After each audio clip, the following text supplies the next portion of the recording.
The sun was sinking over Athens, spilling long shadows across the dusty streets. Socrates, his robe trailing through the dirt, was on his way home from the Piraeus, his mind still humming with the day's sights and sounds. The market was winding down. Merchants packed their wares. The air smelled of wine, sweat, and the faint salt of the harbor. But his journey was interrupted. A voice called out, sharp but friendly, "Socrates, you must not leave so soon." It was Polemarch, flanked by companions.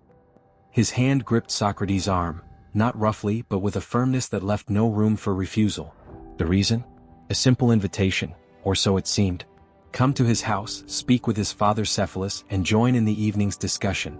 Socrates agreed. And so, beneath the flickering oil lamps, in the quiet of Cephalus' courtyard, the conversation began. Cephalus, a wealthy old man whose days were now numbered, spoke of justice as paying one's debts and telling the truth. It was a safe, respectable definition, until Socrates' gentle questioning began to unravel it. From there, the floor passed to Polemarch, who redefined justice as helping friends and harming enemies. Again Socrates pressed, should we harm anyone, even our enemies? Is justice a weapon or a healer? And then, like a thunderclap, Thrasymachus. He leaned forward, his eyes sharp, his voice cutting through the air. Justice? Justice is nothing but the advantage of the stronger. The powerful make the rules. The rest obey. The room seemed to tighten. Cephalus had quietly departed, leaving the younger men to spar. Socrates did not flinch. He began peeling away Thrasymachus' claim, layer by layer, until the great lion of rhetoric found himself cornered, his certainty cracking. But the battle was not over. What is justice really? Is it a moral truth or merely a tool of power? That night's discussion would grow into something far greater than anyone present could imagine. What began in a quiet courtyard would become the Republic. A vision of society, truth, and the soul itself that would echo through thousands of years. And if you've ever felt that the world's rules are written by the few for the few, then you'll want to follow this journey all the way to the end. So, take a moment, like this video, subscribe to the channel, and join me.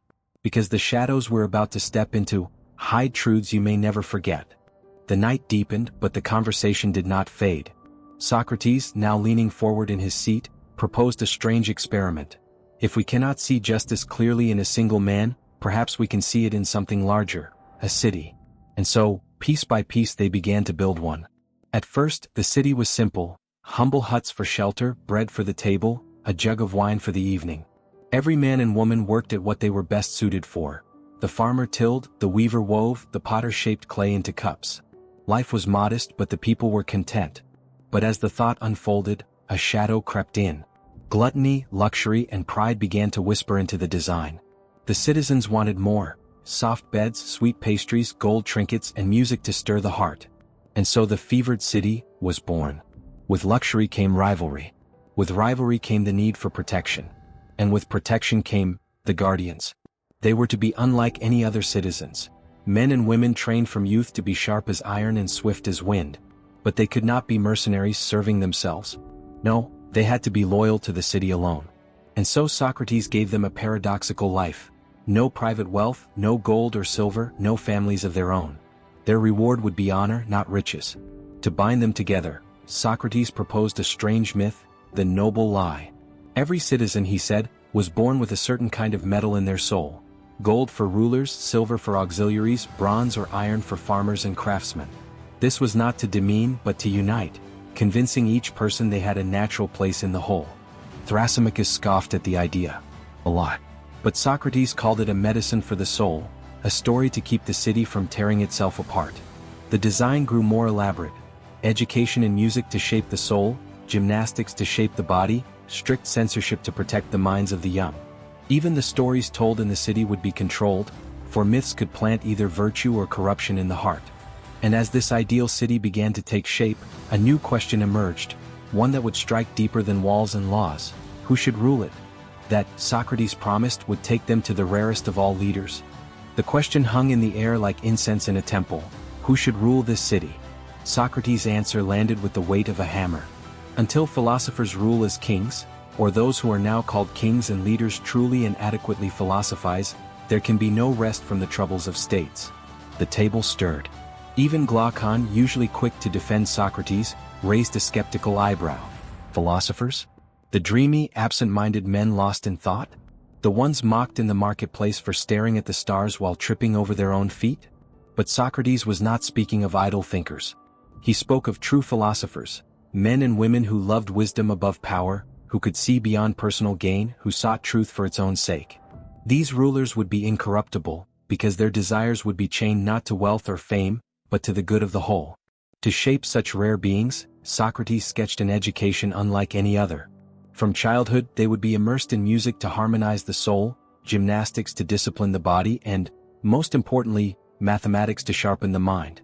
In youth, they would enter dialectic, learning to strip away falsehood through reason. But there was danger here. The same dialectic that could free a mind could also twist it into arrogance if learned too soon. For this reason, Socrates warned, only the most disciplined could enter the higher studies. And their path was long, decades of training, service, and contemplation. At 50, the finest among them would ascend to the highest truths, seeing the very form of the good, the source of all justice and order.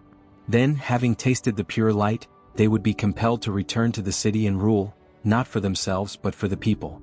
It was a vision both inspiring and unsettling. The idea that only those who had seen the truth could govern cut against every democratic instinct of Athens. But Socrates pressed on, unmoved by the mutters of dissent. And to explain why these rulers were necessary, he would turn to a parable so vivid, so haunting, that its imagery would live for millennia. Imagine this. Deep underground, in a place without sunlight, human beings have been chained since birth. Their legs and necks are bound so tightly they cannot turn their heads. Before them is a blank wall. Behind them a fire burns.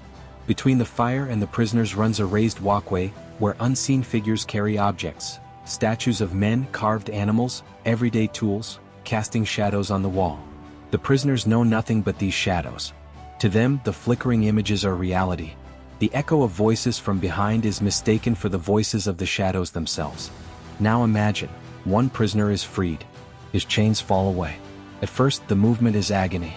His eyes, long used to darkness, burn at the firelight. The shadows no longer satisfy him. They are crude and lifeless. Driven upward, he ascends toward the cave's mouth. Each step is blinding pain. The sunlight is unbearable. He turns away, clings to the familiar dark. But slowly, his eyes adjust. Colors bloom.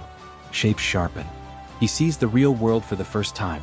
Trees moving in the wind, the glitter of water, the faces of living beings. And then, the sun. Not a shadow of firelight, but the true source of all warmth and life. In that moment he understands, the cave was a prison. The shadows a lie. Reality was beyond anything the prisoners could imagine. But here is the cruelest part, out of compassion he returns to free them. Yet when he speaks of the world outside they laugh. When he urges them to leave they resist. And if they could, they would kill him rather than face the blinding truth. Socrates' voice was steady, but the weight of the parable was heavy. This, he said, is the human condition. We cling to our illusions because truth hurts. And that is why the philosopher, one who has seen the light, must rule even if the people do not want him to. The cave is not just a metaphor. It is the city. It is us. The fire in the courtyard lamps was burning low, but Socrates was not done. The city they had built in speech, he said, was more than stone walls and laws. It was a mirror of the human soul. To understand justice in the city, they must now see justice in the self. Within each person, Socrates explained, there are three parts: reason, which seeks truth; spirit, which craves honor; and appetite, which hungers for pleasure and wealth. When reason rules, aided by spirit, and appetite obeys in harmony, there is justice in the soul. But when appetite overthrows reason, or spirit becomes reckless, chaos takes hold. The same is true for a city. From here, Socrates painted a chilling picture: the slow decay of governments, each step a warning to any society.